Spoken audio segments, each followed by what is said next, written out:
संसार उसे तुच्छ जानने लगता है। जब एक व्यक्ति दुष्टात्मा से पीड़ित हो जाता है, मैं आपको बता रहा हूं, जल्दी उसके घर में लोग आना जाना बंद कर देते हैं। आप गरीबी में हैं, आपको कोई हैसियत कुछ नहीं देगा, लोग आपको तुच्छ समझते हैं। आप बीमारी में, लोग आपको तुच्छ समझते हैं। दुष्टात्माओं के अटैक के कारण लोग उनके घर में कदम नहीं रखते थे। ऐसा ना हो कि मुझे भी वो दुष्टात्मा परेशान करे, मेरे परिवार में घुस के वो चला आए।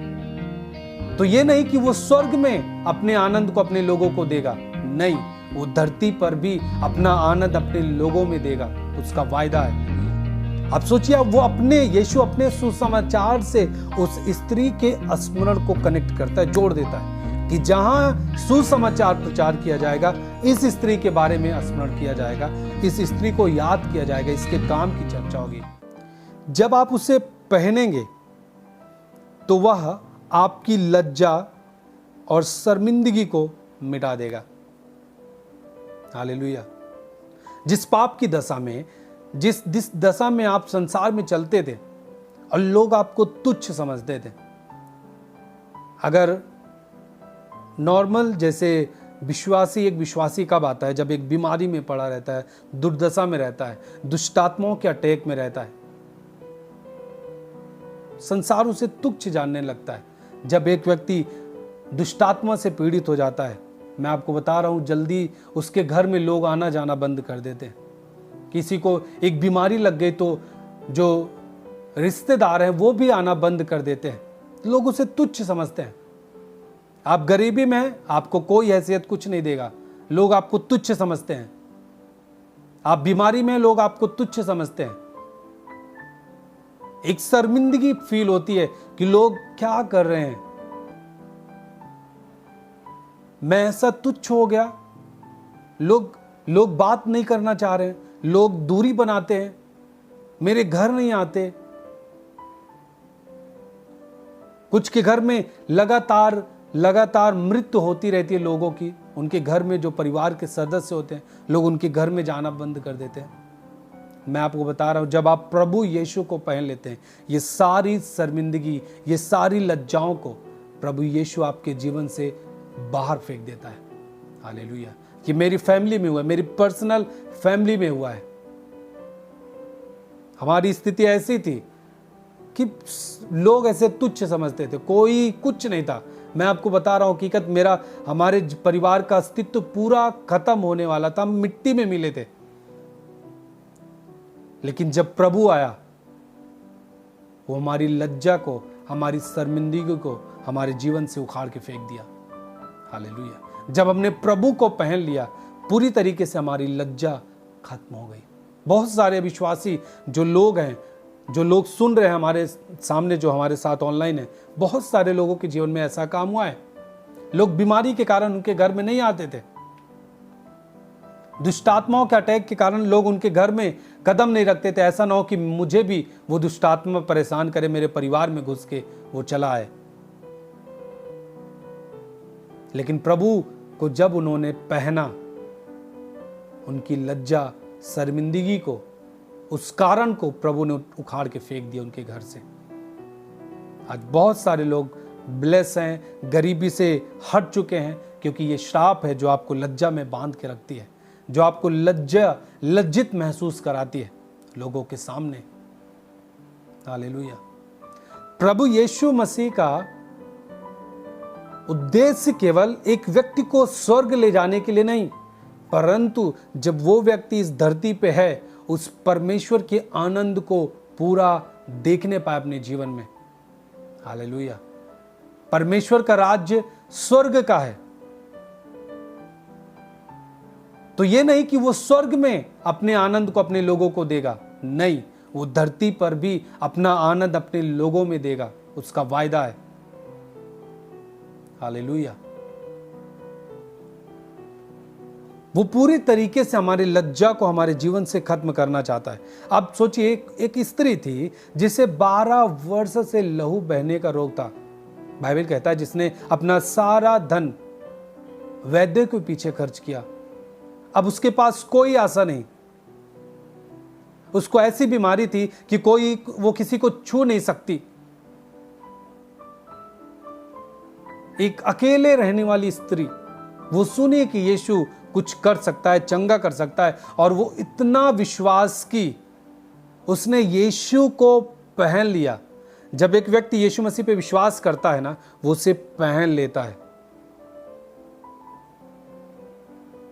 उस स्त्री ने यीशु मसीह को पहना और मन में ये विश्वास लाई कि मैं उसके वस्त्र के छोर को केवल यदि छू लूंगी तो पूरी तरीके से चंगी हो जाऊंगी। और बाइबल कहता है वो भीड़ में जाके यीशु के आंचल को छुआ और वो उस बीमारी से, उस लज्जा से, उस शर्मिंदगी से जो 12 वर्ष से थी उसके जीवन में, वो छूट गई। हालेलुया। हर प्रकार की लज्जा, आप जॉब की तैयारी कर रहे हैं, आप सफल नहीं हो रहे हैं, आप कुछ आप पॉइंट से आप पीछे हो जाते हैं, एक बार यीशु मसीह को पहन के देखिए, आपके जीवन को वो बदलने के लिए वो आपके पास है। वो आपका पिता है, वो आपको प्यार करने वाला पिता है। उसके अंदर, उसके हृदय में लोगों के लिए प्यार है। जब एक व्यक्ति पाप में था, नशे में था, तब लोग उसे वैसा ही पहचानते थे कि एक व्यक्ति नशेड़ी है, ये पापी है। जब एक व्यक्ति लगातार पाप में रहता है तो वो खुद में भी एक अजीब सा महसूस करता है। जो व्यक्ति छूटना चाहता है वो महसूस करता है मेरे जीवन में क्या हो रहा है, मैं क्यों लगातार अपने माँ बाप के खिलाफ बोलता हूँ, क्यों अपने माँ बाप को श्रापित करता हूँ, क्यों मैं अपने परिवार में सही से नहीं रह पाता, क्यों मैं अपने भाई को मारता हूं, क्यों मेरा मन आत्महत्या करने के लिए भागता है, क्यों ये सब होती है। ये चीजें हैं जो आप पुराने वस्त्र को पहन के रखे हैं, उसी का नतीजा है ये आपके जीवन में काम कर रहा है। क्योंकि जब आप वस्त्र पहनते हो वो आपके शरीर पे भी प्रभाव डालता है, और जो आप पहने हैं उससे संसार जब देखता है वो समझता है और एक पहचान होता है कि ये व्यक्ति सही नहीं है, ये व्यक्ति नशेड़ी है, ये व्यक्ति बहुत ही बेविचारी आदमी है। लोग उसी तरीके से उसे देखते हैं। लेकिन जब एक व्यक्ति मसीह को पहन लेता है तो उसकी पहचान उसी तरीके से होती है जैसे उसका वस्त्र दिखता है। आप कभी सुनते हुए देखे नहीं, एक व्यक्ति कहता है कि ये व्यक्ति पहले बहुत नशा करता था, आज पूरी तरीके से आजाद है। ये है आपने मसीह के वस्त्र को पहन लिया है, ये आपको पहचान दे रहा है। अरे व्यक्ति पहले अपने माँ बाप को बहुत मारता था दारू पी के, फिर अब क्या होता है, अरे अब कुछ नहीं करता, बहुत ही शांति के साथ रहता है, पता नहीं क्या हुआ। ये है पहचान जिस वस्त्र के कारण आपको इस संसार में मिल रहा है। हालेलुया। मसीह आपके जीवन को पूर्ण तरीके से बदलना चाहता है, एक अलग पहचान देना चाहता है आपको। आप सुनिए, एक व्यभिचारिणी स्त्री जो बाइबल में जिसका जिक्र है, वो लज्जा वाली एक स्त्री थी। जब वो यीशु के पास आई, अपने उस इत्र को उसके सिर पे डाला और लोग अचंभित होने लगे, ये तो पापी स्त्री है, पापी स्त्री है। जब आप मत्ती में पढ़ते हैं, मरकुस में पढ़ते हैं, ये अलग अलग दोनों जगह लिखा हुआ है। मरकुस 14 उसका 9 पद, यहां लिखा है, मैं तुमसे सच कहता हूं।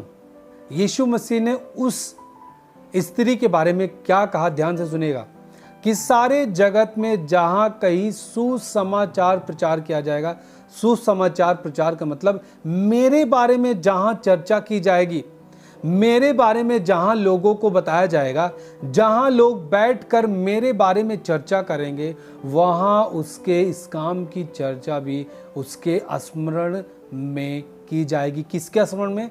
उस स्त्री के बारे में कहता है जो स्त्री व्यभिचारिणी थी।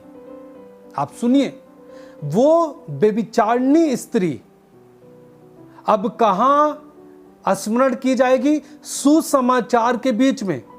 आप सोचिए, एक व्यभिचारिणी स्त्री, अपवित्र स्त्री, जिसे लोग तुच्छ समझ रहे हैं क्योंकि उसका काम ही है व्यभिचार करना, उससे वो पैसा कमाती थी, उसका जीवन ही उसी तरीके से था।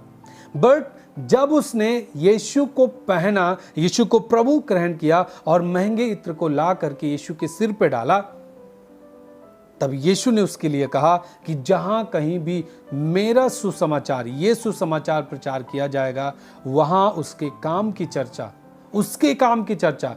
काम तो उसने बेविचार भी किया, उसने पाप भी किया, लेकिन कौन से काम की चर्चा स्मरण की जाएगी? जो उसने यीशु के साथ किया। जब एक व्यक्ति, एक पापी व्यक्ति यीशु के साथ आता है, उसके वो पाप वाली जो चीज होती है, पाप की जो चर्चा होती है, पाप के जो काम होते हैं, वो पूरी तरीके से खत्म हो जाती है। अब जो यीशु में रह के आप करते हैं, यीशु को पहन के जो आप करते हैं, वो चीजें लोगों में फैलती है, दिखती है। ये है मसीह को पहनने का मतलब। हालेलुया। जब आप मसीह को पहन रहे हैं, मैं आपको कह रहा हूं, आप कितने भी पापी व्यक्ति रहे हों, आप गांव में बदनाम रहे हों, लेकिन जब आप यीशु को पहन रहे हैं, आप उस पुरानी चीजों को उतार रहे हैं, पुराने वस्त्र को, फटे वस्त्र को, पाप की प्रवृत्ति को आप उतार के फेंक रहे हैं और आप मसीह को पहन रहे हैं, आपकी दुनिया में अलग पहचान होगी यीशु मसीह के नाम में। जैसे इस स्त्री का पहचान हुआ, वैसे आपकी पहचान होगी। हालेलुया। आप सोचिए, यीशु अपने सुसमाचार से उस स्त्री के स्मरण को कनेक्ट करता है, जोड़ देता है कि जहां सुसमाचार प्रचार किया जाएगा, इस स्त्री के बारे में स्मरण किया जाएगा, इस स्त्री को याद किया जाएगा, इसके काम की चर्चा होगी। कौन से काम की? जो काम उसने मसीह को पहन के शुरू किया। अब जो पिछले जीवन में उसने कितना भी पाप किया था, वो सब पूरी तरीके से कट के बाहर हो गया। वो अब हमारे हिस्से में नहीं, ऐसा बाइबल दर्शाता है। अब उस स्त्री के जीवन में वो चीज जुड़ा हुआ नहीं है, पुरानी चीजें, पुराना जीवन अब अलग हो चुका है। जब आप मसीह को पहन रहे हैं, आपका परिवार, आपका जीवन बदल रहा है यीशु मसीह के नाम में।